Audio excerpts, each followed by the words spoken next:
Une loi portant définition et répression de l'usure au Bénin, un salut pour les populations béninoises. Nous en parlerons, voilà, nous allons en parler cette fois avec nos invités ici sur ce plateau. Charles Olympio Seboka, il est acteur politique. Bonjour. Bonjour Olali, bonjour chers téléspectateurs. Merci d'être venu ce matin. Également sur ce plateau, Géraud Gaou, bonjour. Bonjour, vous êtes historien, géographe et vous intervenez, vous donnez vos positions par rapport à l'actualité du pays. Merci d'être là. C'est plutôt moi qui vous remercie. Voilà. Alors, Charles Olympio Seboka, quand on parle de l'usure, que peut-on comprendre? Olali, vous savez, quand on parle de l'usure, comme d'habitude, c'est une pratique qui consiste à remettre de biens, surtout de l'argent, à autrui, et avec l'intention d'avoir ce qu'on a passé là, avec des intérêts après. Donc, du coup, c'est l'apanage, a priori, l'apanage des systèmes financiers, des banques et tout, mais qui se trouve parfois un système utilisé par des individus, pratiqué par des individus, mais qui, il faut préciser, est puni par la loi parce qu'un individu n'est pas habilité à faire de l'usure. Très bien. Alors, Géraud Gaou, c'est récurrent ici au Bénin? Oui, effectivement. Je pense que la proposition de la loi, d'accord, pour réprimer l'usure au Bénin est salutaire. Est salutaire parce que cela va d'abord à l'actif de la population. Et quand on dit de la population, c'est quelle population en fait? C'est des indigents. C'est surtout des indigents en ce sens où le pauvre a naturellement plus de facilité à emprunter de l'argent pour pouvoir satisfaire ses besoins. Mais quand tu empruntes de l'argent, ou bien, bon, je ne vais même pas dire emprunter, à s'acheter de l'argent. Quand tu achètes de l'argent, le bénéfice en réalité, c'est des choses qu'on doit réglementer. Donc conformément aux exigences donc, de l'UEMOA, le gouvernement a bien fait de proposer cela pour qu'on puisse savoir les taux à fixer selon donc le montant emprunté. Si cela n'est pas fait, en temps normal, on n'est pas encore sécurisé. On n'est pas encore sécurisé. Donc actuellement, la balle est lancée maintenant dans le camp de l'Assemblée nationale, bien sûr. Le vote de cette loi. C'est une proposition de loi jusqu'à cet instant. Alors, Charles Olympio Seboka, c'est vrai que c'est la Banque centrale, c'est une recommandation de la Banque centrale pour la communauté économique des États de l'Afrique de l'Ouest, mais ici au Bénin, c'est véritablement un problème pour les populations. Madame la journaliste, vous savez, comme le disait tantôt mon vis-à-vis sur le plateau, oui, c'est une recommandation de la Banque centrale et cela est devenu une préoccupation au niveau de notre État. Et puisque, il faut le souligner, et cette pratique chez nous, elle est récurrente, vous venez de la mentionner, et que malheureusement, cela met mal à l'aise beaucoup de personnes. Alors, Olali, si vous êtes dans les affaires, vous collaborez avec ceux qui sont vraiment décidés à faire quelque chose dans leur vie, vous vous rendez compte que cette pratique vraiment ne permet pas à ce que les gens puissent évoluer, décoller. Tant ceux qui sont en train de vouloir, remettre, c'est-à-dire vendre l'argent entre griffes, puisque l'usure, ça consiste à vendre l'argent, parce que cela ne respecte en rien une réglementation en matière de taux ou des intérêts qu'il faut percevoir sur ce qu'on a remis aux demandeurs ou aux bénéficiaires.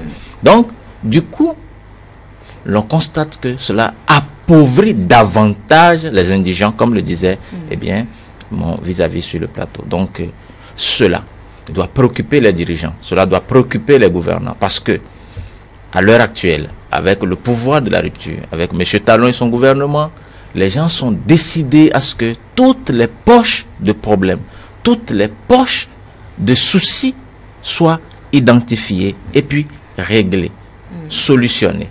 Et là, c'est une des poches qui ne permet pas à nos populations de grandir. Vous estimez, vous comprenez avec moi que une maman qui va solliciter 100 000 francs de quelqu'un pour régler une activité de vente de piment. Et les 100 000 dans un mois vont générer 30 000. Donc, elle va remettre 130 000 après 30 jours d'activité. Donc, du coup, au niveau de quelle institution financière l'on pourrait aller à un taux pareil? Ça pose un problème. Si on ne sait pas faire, celle qui est allée chercher les sous ne pourra pas les retourner ou ne pourra plus les retourner parce qu'elle ne serait pas arrivée à trouver le taux annoncé au départ. Et le risque est que celui qui a remis les sous se trouve aussi, ou se trouverait aussi dans des circonstances où si l'autre n'a pas le taux demandé au départ, ne pourra plus arriver le voir. Donc, ça pose un problème général pour les populations. Et donc, pour pouvoir avancer, le gouvernement de la rupture a pensé régler cette situation. Et là, je pense que les honorables députés sont appelés ou interpellés à voter cette loi pour permettre à nos paisibles populations d'avancer dans les activités. Stanislas. Oui, l'usure, par définition, dans les finances, c'est bien l'intérêt d'un prêt auto-abusif. Ça veut dire qu'ici, le taux qu'on récupère sur le montant emprunté est tellement excessif que cela ne respecte aucune norme en matière de réglementation économique ou financière. Et disons aussi que par rapport à l'usure, le taux perçu par l'usurier, puisque c'est comme ça on les appelle, ce taux-là n'existe même pas dans les livres, dans les cahiers de compte au niveau des banques centrales. Vous ne les verrez pas. Maintenant, je pense que la population elle-même a été pendant longtemps quelque part complice direct ou indirect de cette façon de faire les choses. Parce que, prenez un cas tout simple. L'usurier est là. Vous avez besoin de 100 000 francs. La personne te dit, je vois que tu es dans le besoin.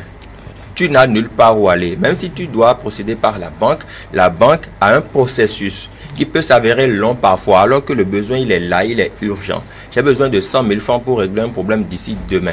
Est-ce que tu peux me l'emprunter? La personne dit oui, mais à condition que tu me retournes 130 000 d'ici la fin du mois. Vous voyez donc, ça fait que on table sur l'urgence du problème de celui qui est en face de nous pour leur vendre l'argent. Et face à l'urgence et à l'ampleur des dégâts que cela peut causer après si on n'arrivait pas à obtenir cet argent, les gens sont obligés, malgré eux, le demandeur accepte. Mais il sait pertinemment qu'il n'aura peut-être pas la capacité de rembourser avec l'intérêt exorbitant, mais il accepte parce qu'il a une urgence à régler.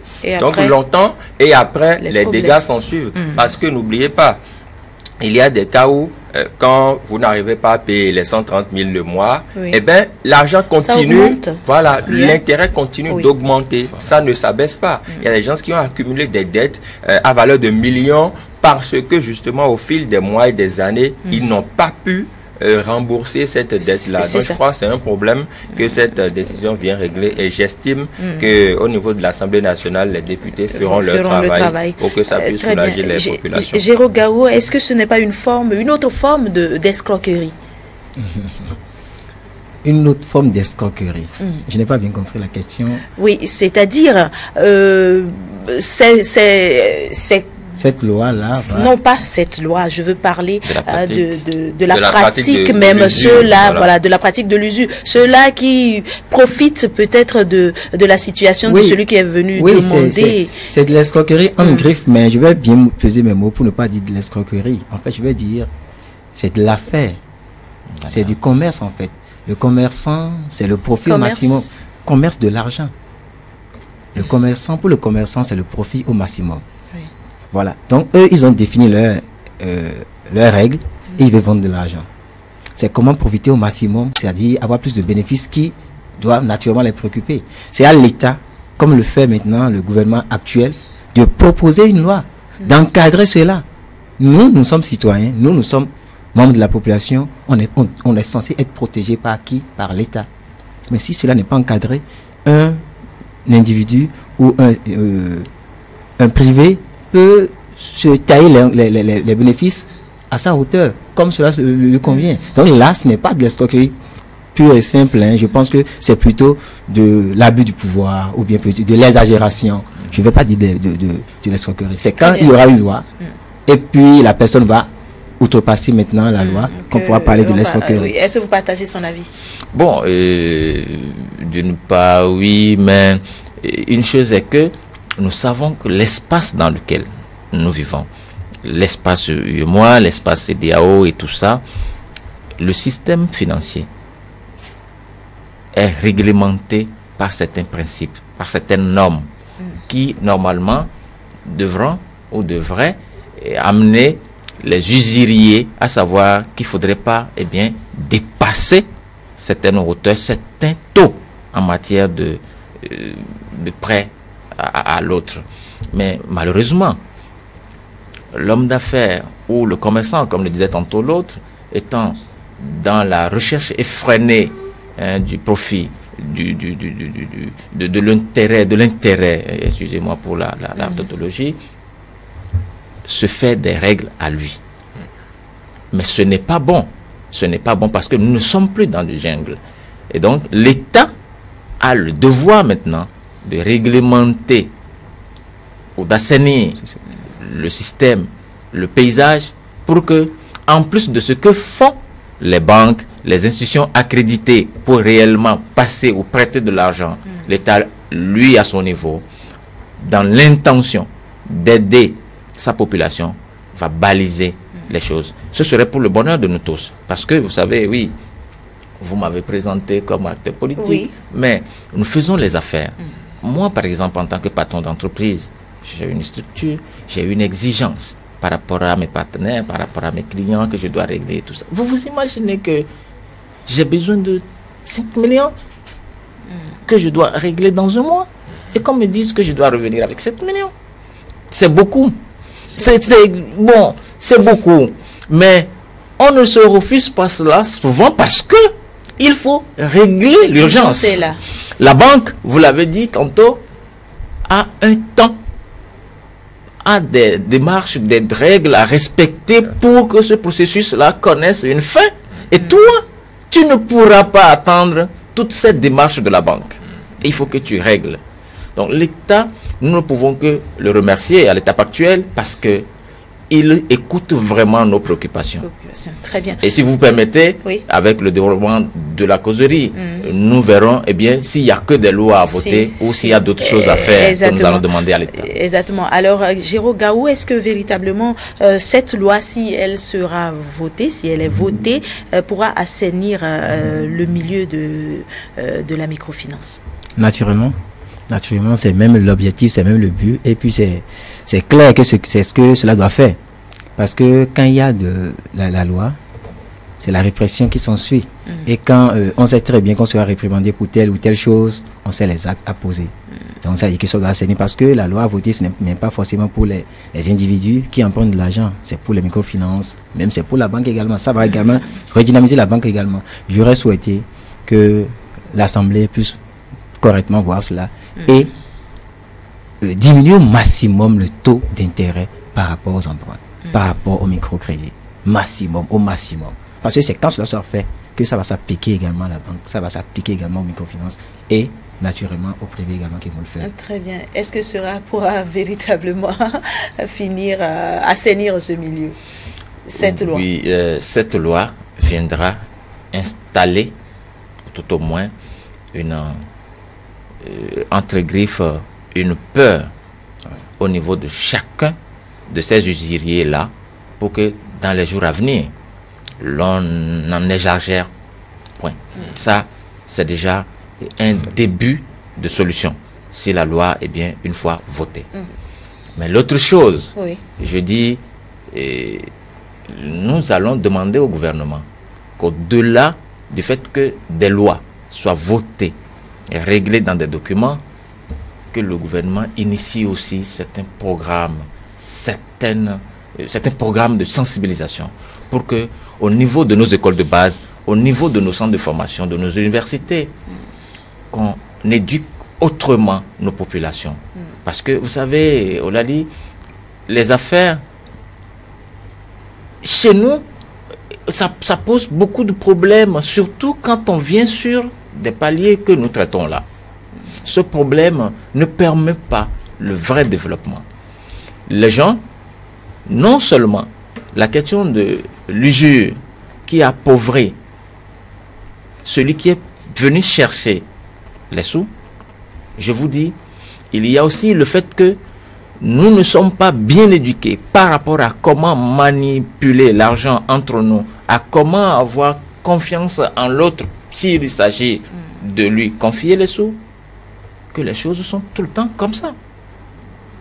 Si l'État a pu trouver des formules pour permettre à sa population d'établir le minimum de confiance pour que véritablement les choses avancent, je suis sûr que le taux d'intérêt lié à cette pratique que les usuriers entre griffes font ne serait plus de mise. C'est parce que souvent, il y a aussi des inquiétudes au niveau de ceux qui font cette pratique-là, qu'ils le font, espérant que si une fois, j'ai peut-être reçu.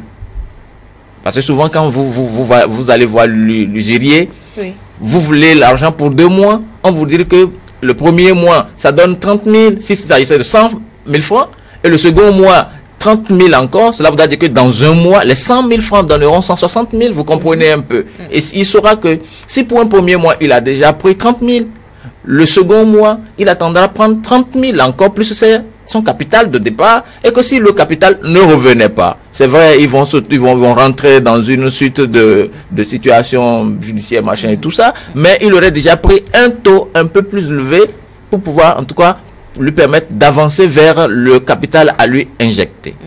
Et tout ça, je vous dis, c'est parce qu'il n'y a pas une éducation de base qui permette à nos populations, qui permette à nos concitoyens de savoir gérer les affaires. Et cela ne se fait pas chez les anglophones.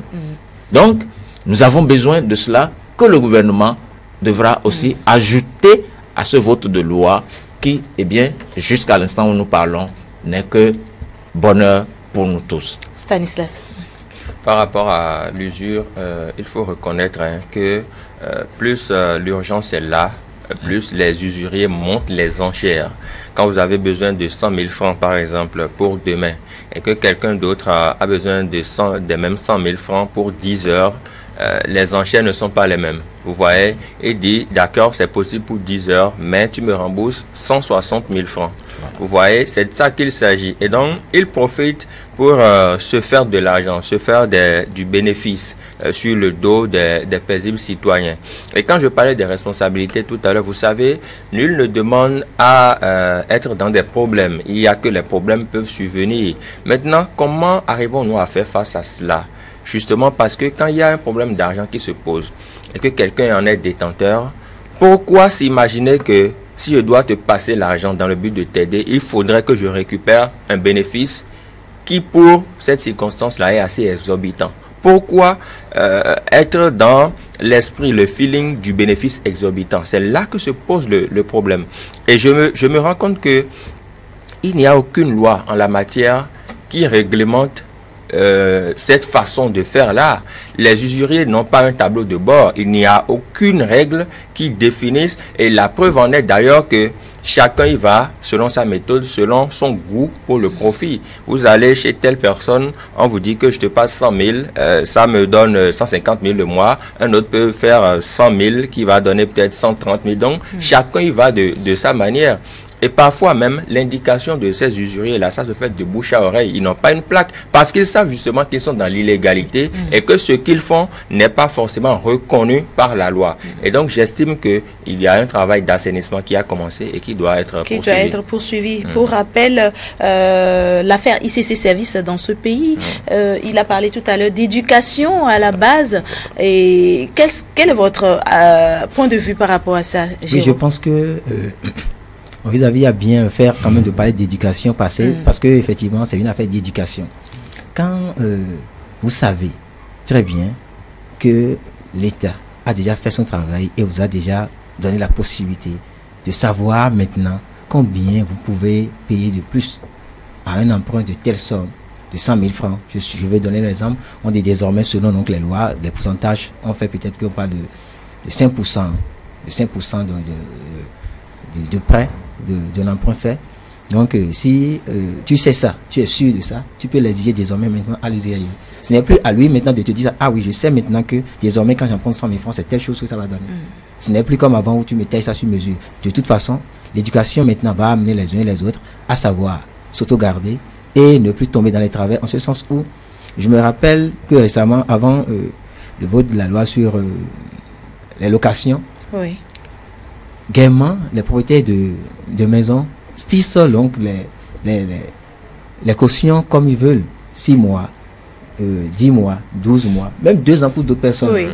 Mais aujourd'hui, de fierté, de gaieté de cœur, même s'il le dit, on lui dit gaiement, vous savez, monsieur, que désormais c'est 3 mois et tout. Même s'ils contournent, ils disent tout ce qu'ils veulent, ils comprennent quand même que c'est une vérité. Alors que s'il n'y avait pas une loi votée, tu vois, même tu ne pourras pas avoir d'argument pour dire, je me tâche sur telle mesure pour dire quand même c'est 3 mois. Pourquoi? Si c'est ça, donc on règle au moins à la meilleure d'une manière ou d'une autre. Donc je pense que c'est d'abord une affaire d'éducation. Quand on sait qu'on est suffisamment éduqué pour savoir ce qu'on doit payer pour ci ou pour ça, on saura comment le faire. Nous autres, nous jeunes par exemple, difficilement on fait d'emprunt maintenant. On a des idées, on veut entreprendre, on veut réaliser, on veut faire ci, on veut faire ça. Mais honnêtement, on ne peut pas emprunter pour le faire. Parce qu'on sait très bien que ce qu'on va dépenser après, ce qu'on va payer comme bénéfice à ce dernier, ne pourra pas nous arriver. Donc c'est compliqué. Donc cette loi vraiment, si c'est voté, c'est un ouf de soulagement à la jeunesse. C'est un ouf de soulagement à la jeunesse. Surtout qu'aujourd'hui, comme il a dit, il y a autant d'engouement au niveau de la jeunesse pour la création d'entreprises et tout ça. Donc, le gouvernement est en train de favoriser un tant soit peu la jeunesse à entreprendre. Ah oui, Olali, vous voyez, je me rends compte depuis un certain temps que le gouvernement de M. Talon est tellement organisé que les choses, quand vous les suivez, vous les analysez, n'évolue que de suite en suite. Oui. Pourquoi? Parce qu'il y a quelques semaines, je suis venu sur ce plateau et on a débattu de comment le gouvernement est décidé à ce que la SBE accorde cette facilité de raccordement aux start-up, aux jeunes entreprises aujourd'hui. Donc vous voyez, et une fois qu'on sait que l'énergie est le cœur de tout le branchement qui se veut gratuit aujourd'hui est le cœur de toute entreprise. On s'est encore demandé quel serait donc l'autre problème qu'il faut régler pour que le jeune entrepreneur puisse se faire la place dans la société et créer de la richesse, puisque dans tous les pays du monde, c'est les entreprises qui créent de la richesse pour le pays. Donc on s'est rendu compte que l'usure fait partie des problèmes que vivent nos populations.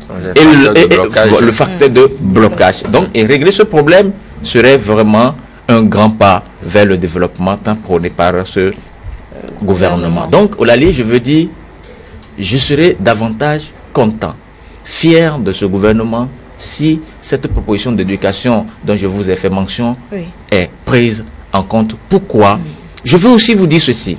Vous êtes jeune entrepreneur, voilà, patron d'entreprise, je vous dis, et vous avez un ami, quelqu'un qui est allé vous voir et qui dit que lui aussi a besoin d'argent pour régler un problème immédiat. Et puisque vous vous voyez jeune entrepreneur, jeune créateur de richesse, toi d'abord, puisque peut-être tu es bien éduqué, que aider l'autre serait aider tout le système pour que l'ensemble évolue, pour que le pays évolue. Et que lui, par exemple, il prend les sous, ce n'est pas de l'usure, ou même, cela devrait peut-être réglementer, c'est-à-dire respecter certaines normes, mais qu'il les garde et qu'il ne les ramène pas. Vous imaginez un peu ce que ça peut créer? Si c'est le capital à ta société, ça pose un problème. Si c'est que toi, tu as fait un prêt auprès de la banque et vouloir l'aider pour qu'il règle l'urgence l'immédiat, ça pose un problème. Donc, tous ces paramètres-là, tous ces aspects des affaires que nous faisons doivent et donc préoccuper le gouvernement. Et c'est pourquoi je dis, c'est une grande initiative, ce projet de loi qui va à l'Assemblée nationale, parce que cela va permettre à la jeunesse du Bénin, celle qui veut vraiment entreprendre, d'être canalisé, d'être sécurisé dans le processus entrepreneurial. Très bien. Merci beaucoup à vous, Charles Olympio Seboka, pour votre analyse de ce matin. Vous êtes acteur politique et membre du Parti Bloc républicain. Non, l'Union progressiste, autant pour moi. Oui, c'est l'Union progressiste. Autant pour moi. Alors, c'est plutôt Gaou Géraud qui est membre. Mais pourquoi tout le monde veut aujourd'hui aller à cheval, alors que le grand baobab, il y a de l'ombre pour tout le monde. On reviendra dessus. C'est plutôt Géraud Gaou. Oui, il n'y a pas de souci. C'est plutôt Géraud Gaou qui est membre du Bloc républicain. Il est historien. Merci d'être passé ce matin et agréable journée à vous. Merci beaucoup.